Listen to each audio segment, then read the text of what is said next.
Alrighty then, liebe Leute, und damit ein herzliches Willkommen zu einer weiteren Folge Shakes and Fidget mit mir und Basti. Und wir sind auf Server 41, werden ein bisschen rumklicken, aber werden über ein Thema sprechen.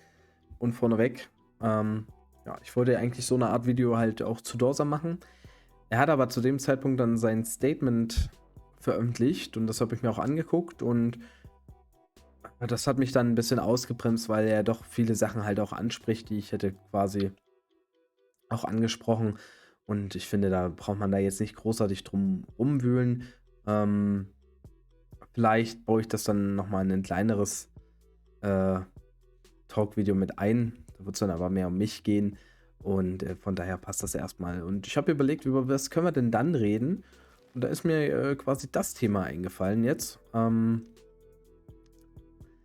Denn manche wissen es vielleicht gar nicht oder nicht mehr. Ich habe ja auch quasi vor diesem Kanal schon YouTube-Videos gemacht zu Shakes and Fidget. Da waren, ich habe mal letztens nachgeguckt, fast 800 Videos online. Also ich bin jetzt wahrscheinlich schon bei über 1500 Shakes and Fidget Videos. Einige davon sind privat. Ich werde mal wieder vielleicht ein, zwei rauspicken und als Classic hochladen demnächst. Aber ich weiß es von vielen von euch wahrscheinlich auch nicht. Würde mich mal interessieren, das Thema, wie euer erstes Mal Shakes and Fidget so abgelaufen ist. Und ich werde natürlich jetzt nochmal erzählen, wie das bei mir war. Ich weiß auf jeden Fall noch, dass ich Shakes and Fidget kennengelernt habe als Spiel einer Community. Ich habe früher ein Spiel, das gibt es auch immer noch, Browser Game Hexball gespielt. Und da gab es damals so richtige Ligen. Und diese Ligen wurden gesponsert teilweise. Und da war quasi ein Sponsoring, dass man Shakes and Fidget spielen sollte. Man einen Char erstellen, ein bisschen spielen. Dafür hat quasi die Liga damals Geld bekommen von Player Games. Und so habe ich das Spiel dann kennengelernt, ja.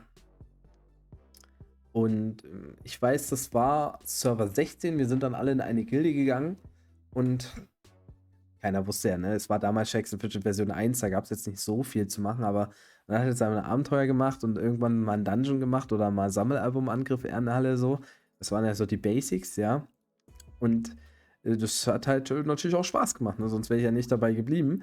Aber ich weiß auch noch, dass ein Spieler tatsächlich dann viel höher war als wir alle anderen. Der kannte halt das Prinzip auch des Pilzens so ein bisschen und kannte das Spiel halt auch so. Hat es dann halt eingesetzt, hat vielleicht damals, weiß ich nicht, 50 Euro investiert oder 25 Euro und hat halt ein bisschen mehr Alu gespielt und hat halt auch ein bisschen mehr Dungeons geschafft. Und dann war er nach ein paar Tagen halt 20, 30 Level über. Und ich dachte, hey, krass, wie geht das?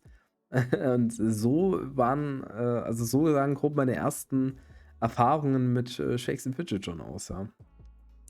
Dann kam, glaube ich, Server 17. Ich hatte halt weiterhin Spaß. Viele haben es dann nicht mehr gespielt aus der Server 16 Gilde. Da bin ich dann irgendwann inaktiv geworden. Bei Server 17 habe ich dann, glaube ich, auch das erste Mal selber Pilze gekauft. Und ich bilde mir ein, dass ich das damals noch über SMS gemacht habe.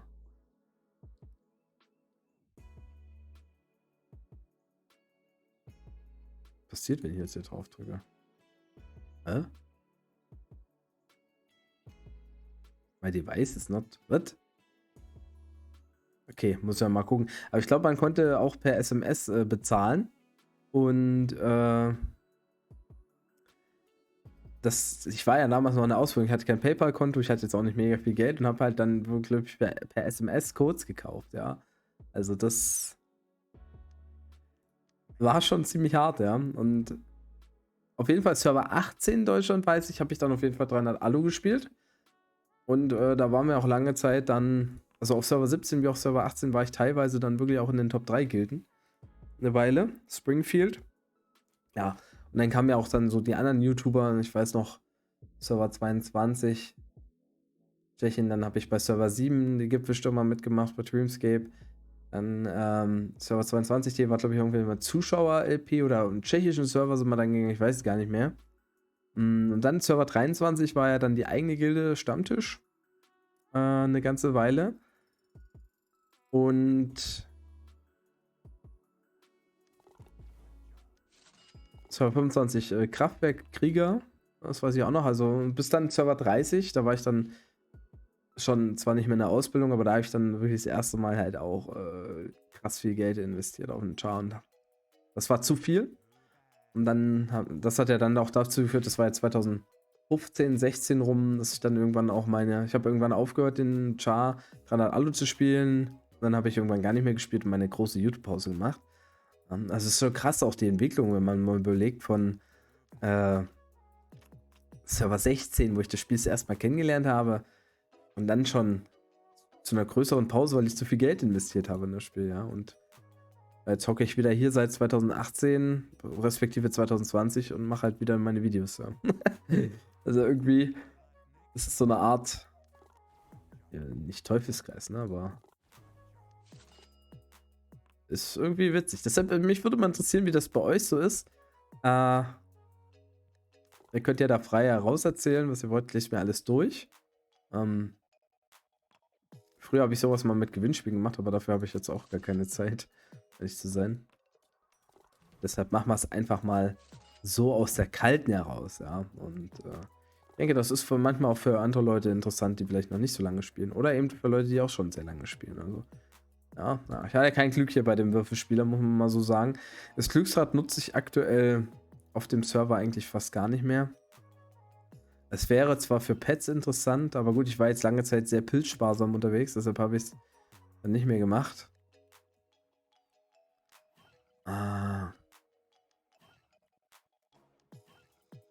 Ja, wäre eigentlich fast mal sinnvoll, das zu machen, ne?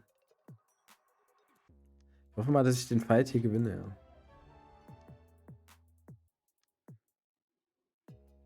Ich kann gar nicht mehr einschätzen, was, also das ist ja einfach nur Lack, oder? Das ist doch einfach nur Lack-basiert hier, das ganze Thema. Wer hier wen schlägt.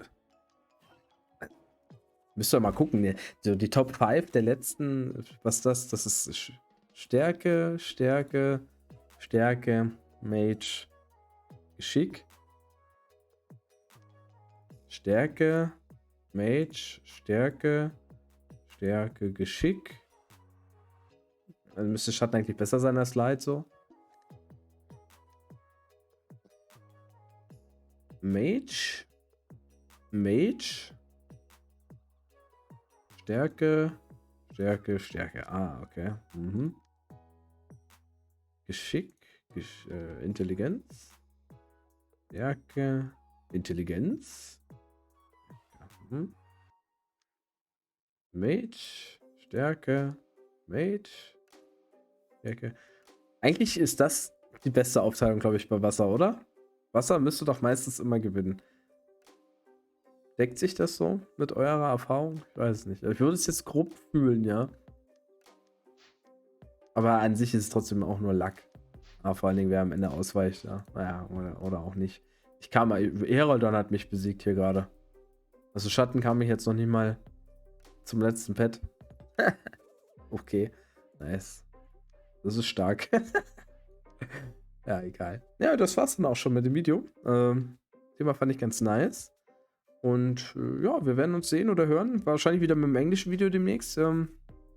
B52, aber ich denke, macht ganz viel Sinn, auch gerade da speziell auch auf Englisch zu reden, weil es ja internationale Server sind. Und ja, vielleicht habe ich ja die Chance, mal gesponsert zu werden von Player Games, weil ich halt auf englische YouTube, also Basis YouTube mache. Ich glaube, da gibt es gerade aktuell gar keinen auf YouTube, der englischsprachig ist und der gesponsert ist.